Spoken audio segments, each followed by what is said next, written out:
Welcome back to my channel. আমি Subrata.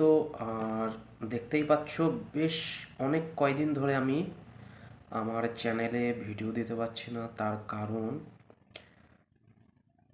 11ই November সোমবার বেলা 10টা নাগাদ বাবা বাজারের দিকে গেছিল। বাজারের দিকে যাওয়াতে বাজারটা ভিড় ছিল। ভিড় থাকাতে বাবা সাইকেল নিয়ে যাচ্ছিল বাজারের দিকে, তো পেছন দিক থেকে একটা লরি ধাক্কা মারে। ধাক্কা মারাতে বাবা পড়ে যায়। পড়ে যাওয়াতে বাবার ডান হাতটা ফ্র্যাকচার হয়ে যায়।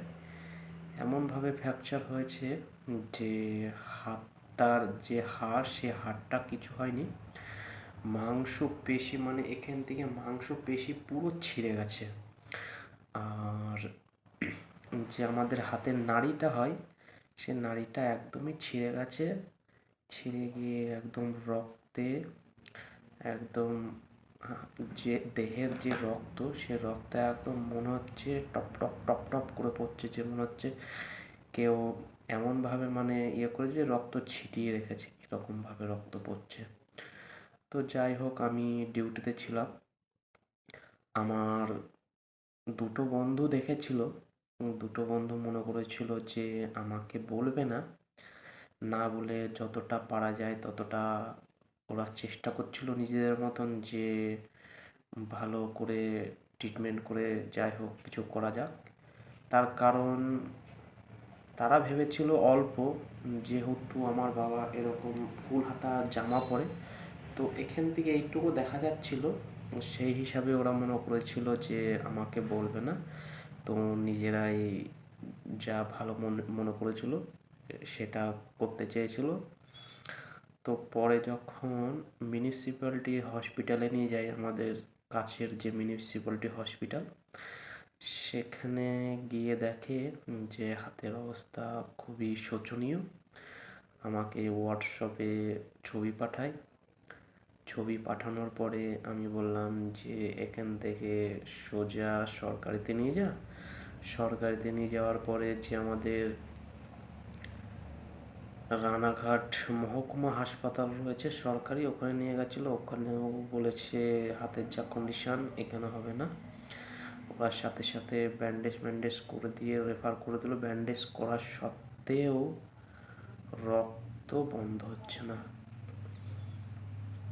আর বাবা যখন অ্যাক্সিডেন্ট হয় 10:30 নাগাদ, সেই সময় বাবা এত শক্তপোক্ত, মনের জোর এত ছিল যে টুকটুকিতে নিজেই বসেছে। আশেপাশের লোক, যখন আমি জিজ্ঞাসা করেছিলাম, তখন বলেছিল এত শক্তপোক্ত মানুষ আমরা এখনো অবধি দেখিনি, যে নিজের হাতটা ফ্র্যাকচার হয়েছে তো নিজে উঠে দাঁড়িয়েছে, দাঁড়িয়ে টুকটুকিতে বসেছে। সে যাই হোক, ওগুলো পরের বিষয়, পরে আলোচনা করব। তো রানাঘাট থেকে রেফার করে দিল কল্যাণী জেএমএস মেডিকেল কলেজ। তো মেডিকেল কলেজে ওখানে গিয়ে জুনিয়র ডাক্তাররা হাত দেখে বলে খুবই শোচনীয়, আমরা যতটা পাচ্ছি ততটা ট্রিটমেন্ট করব, যদি না পারি তখন রেফার হবে। ইতিমধ্যে আমার বন্ধু আমাকে হোয়াটসঅ্যাপে জানিয়েছে যে এরকম ব্যবস্থা বলছে, আমি এরকম অবস্থা, বাবা অ্যাক্সিডেন্ট করেছে। অ্যাক্সিডেন্টে হাতটা খুবই শোচনীয় অবস্থা। তো আমরা কী করবো, আমি ওদের সাথে কন্ট্যাক্টে ছিলাম। আর সেই মুহূর্তে আমি বাবার যে হাতের ফ্র্যাকচার হয়েছিল, যতটা ছবি পেয়েছিলাম সেই ছবি দিয়ে আমি ছুটির অ্যাপ্লিকেশন করলাম। আমাকে তো অনেক কিছুই বললো, ছুটি যাবে হ্যান ত্যান, এখনই ছুটি কেটে এসছে, ফটো দেখিয়ে কি প্রমাণ করতে চাও, অনেক কিছু নানান অজুহাত শোনাতে লাগলো। তবুও আমি সোমবার দিন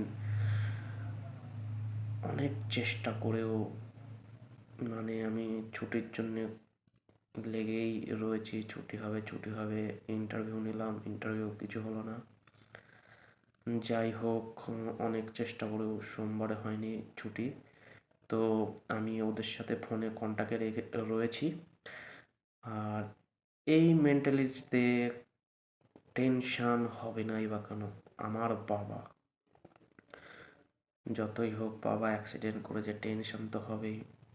আগের দিন রাত্রে ডিউটি ছিল, সারা রাত ঘুম হয়নি, দুপুরবেলায় ঘুম হয়নি, শুধু ফোনের ওপরে ফোন, ফোনের ওপরে ফোন, কি করব কি করব।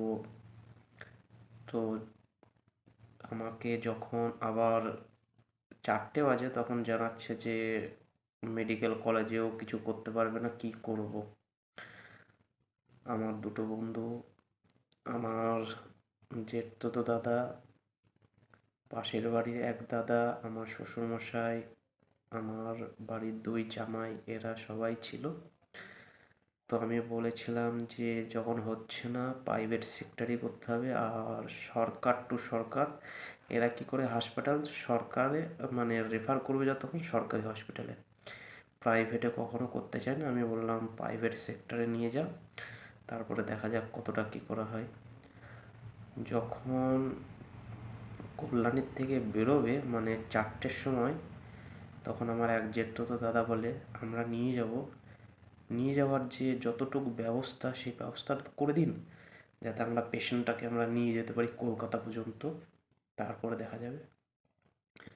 সে যখন কল্যাণীতে বাবার যে এই ফুল হাতা জামা ছিল, এই হাতাটা যখন কেটে ফেলে দিল, তখন আবার হাতের ছবিটা পাঠালো, দেখে অবাক হয়ে গেলাম যে দেহে কোনো চোট নেই, কিভাবে এই হাতটা ফ্র্যাকচার হয়ে গেল। একদম হাতের মাংস পেশি যে ওপরের স্কিনটা পুরো নেই,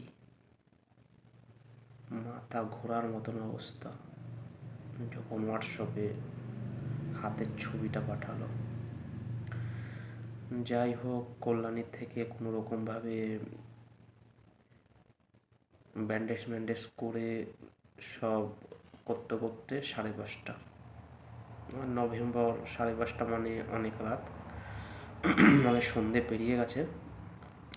সেই সময়টা থেকে বাবা আস্তে আস্তে দুর্বল হতে থাকে। তার কারণ একটা মানুষের দেহের রক্ত যদি বেরিয়ে যায়, সে তো দুর্বল হতেই থাকবে। বাবাকে নিয়ে যাওয়া হলো কলকাতায়। কলকাতাতে নিয়ে যেতে যেতে আমাদের এখান থেকে ততটা ট্রাফিক নেই। যখন কলকাতা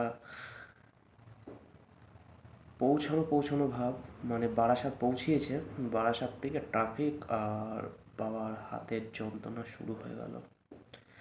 বাবাকে আর ঠেকিয়ে রাখা যাচ্ছে না। যতটা এদিক থেকে ট্রিটমেন্ট হয়েছিল সেই ট্রিটমেন্টের অ্যাকশনটা আস্তে আস্তে কেটে যাচ্ছে। আমি যখন ফোনে রয়েছি অনবরত, তারা বলছে এই পৌঁছানোর মধ্যে, যখনই ফোনে কথা হচ্ছে বাবার চেঁচানি, এই চেঁচানি আর সেই চেঁচানি। বাবা থাকতে পারছে না হাতের যন্ত্রণাতে।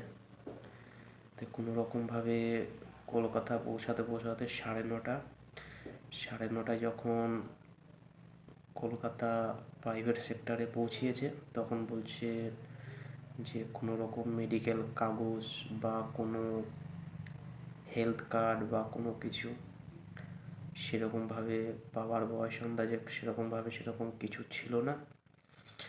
যাই হোক আমার হেলথ কার্ড ছিল, ফ্যামিলি হেলথ কার্ড, সেই হেলথ কার্ডে বাবার ট্রিটমেন্ট করাবো। তার জন্য আমাদের যে কলকাতা সেক্টর 5-এ সিএইচ হসপিটাল রয়েছে, সেখান থেকে রেফার করিয়ে প্রাইভেট সেক্টরে ভর্তি করা হয়েছিল। তখন রাতের